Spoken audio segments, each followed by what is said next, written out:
ஒரு காலகட்டத்தில் வந்து மலையாள சினிமாவில் பட்ஜெட் வந்து ரொம்பவே கம்மியா இருக்கும், பெரிய அளவுல வந்து வசூல் பண்ணாது அப்படின்ற ஒரு பிம்பம் தான்.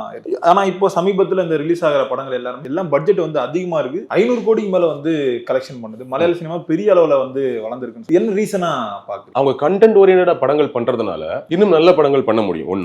இன்னொன்னு இண்டஸ்ட்ரி பெருசாகும் போது வியாபாரமும் பெருசாகுது, இன்வெஸ்டர்ஸ் உள்ள வருவாங்க, பெரிய படங்களும் பண்ண முடியும். பேலன்ஸ் பண்ணணும்ல. நீங்க நல்ல படங்கள் பண்றது, தரமான படங்கள் பண்றோம் அப்படிங்கிறது ஓகே தான். ஆனா அது சின்ன இண்டஸ்ட்ரியா இருக்கும்போது நீங்க அங்க ஒர்க் பண்ணக்கூடிய அற்புதமான டெக்னீஷியன்ஸ், ஆக்டர்ஸ், அவங்களோட நீங்க வருமானங்களை யோசிச்சு பாருங்க. சின்ன படங்கள் எடுக்கிறோம், நல்ல படங்கள் எடுக்கிறோம், நம்ம பெரிய படங்கள் எடுக்கணும்ல. இண்டஸ்ட்ரி பெருசாகணும், அப்பதான் நிறைய விஷயங்கள் நடக்கும், இந்தியா முழுக்க தெரிய வருவோம்னு சொல்றாரு. இந்த முயற்சியை கண்டென்ட்டா பண்ணிட்டு இருந்தாரு மம்முட்டி சார். அவர் எடுக்கிற படங்கள் கான்டென்ட் ஓரியன்டான படங்கள் பண்ணி அதை வந்து எல்லாருமே பார்த்து அப்படி ஒண்ணு நடந்துட்டு இருக்கும்போது பிருத்திவி என்ன பண்றாருன்னா இதை கமர்ஷியலா பண்ணணும் அப்படிங்கிற ஒரு முயற்சியில இருக்கும்போது அவர் அதை ஆரம்பிச்சு வைக்கிறார். பிருத்திவிராஜ் பத்தி நான் இதை மோகன்லால் சார்ட்டே சொல்லியிருக்கேன் இன்டர்வியூல.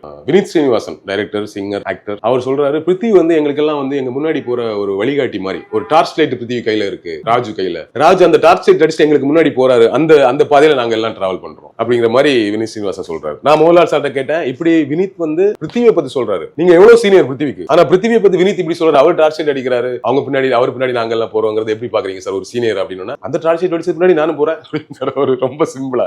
அப்படித்தான் நம்ம பிருத்திவியை பார்க்கணும். பிருத்திவி அதை ஆரம்பிச்சு வைக்கிறாரு. பிருத்திவி அதை ஆரம்பிச்சு வைக்கும் பொழுது துல்கர் சல்மான் அதை அந்த ஃபாலோ பண்றாரு பாருங்க. துல்கர் உள்ள வரும்போது இப்ப லோகாவுக்கு ஒரு 35 கோடி இன்வெஸ்ட் பண்ணி ஒரு படம் பண்ண முடியுது. யாரையும் நம்பாம அவருக்கு தெரிஞ்ச க்ரூ எல்லாம் வச்சு இவ்வளவு பெரிய பட்ஜெட் ரிஸ்க். அது ஏன்னா அந்த கான்செப்டே ஒர்க் அவுட் ஆகலாம் போயிடும். 35 கோடி பெரிய பட்ஜெட். ஒரு பெரிய ஸ்டார் மம்முட்டி சார் வச்சு பண்றாங்க, மோகன்லால் சார் வச்சு பண்ணாங்க, அந்த பட்ஜெட் எடுத்துக்கலாம். இவங்களை வச்சு பண்ணும்போது கொஞ்சம் ரிஸ்க் இருக்கு. ஒரு பொண்ணு ஹீரோயினை வச்சு இவ்வளவு ரிஸ்க் யாராவது எடுப்பாங்களான்னு சொல்லும்போது இல்ல, நம்ம படம் மற்ற ஸ்டேட்லயும் பாக்குறாங்க அப்படிங்கிற ஒரு பாத்து ஆரம்பிச்சிருச்சு. எஸ்பெஷலி பிருத்திவி ஒன்னு ஆரம்பிக்கிறாரு, ஓடிடி கொரோனா எல்லாம் சேர்ந்து மலையாள படங்கள் பாக்குற போது சின்ன படங்கள் மட்டும் நல்ல படங்கள் பாக்குறாங்க, பார்த்து பழகிட்டாங்க. இப்போ பெரிய படத்தையும் எடுத்து கொடுத்தோம்னா பாப்பாங்க அப்படிங்கிற ஒரு மூடுக்கு வராங்க. சோ கான்டென்ட்டான படங்களையே பெரிய படம், இன்னும் கொஞ்சம் பெரிய படமா எடுக்க முடியும். 5 கோடி ரூபாய் எடுத்துட்டு இருந்த படத்தை 25 கோடி 30 கோடி போட்டு எடுக்கிற அளவுக்கு வந்துட்டு இருக்காங்க. அப்போ அவங்களோட கிரியேட்டிவிட்டி என்ன ஆகுதுன்னா அவங்க நினைச்ச விஷயத்தை பண்ண முடியுது. முன்னாடி 2 கோடி எல்லாம் பண்ணணும், 3 கோடி எல்லாம் பண்ணணும் போது அதுக்குள்ள ரொம்ப சூப்பரா எடுத்தாங்க.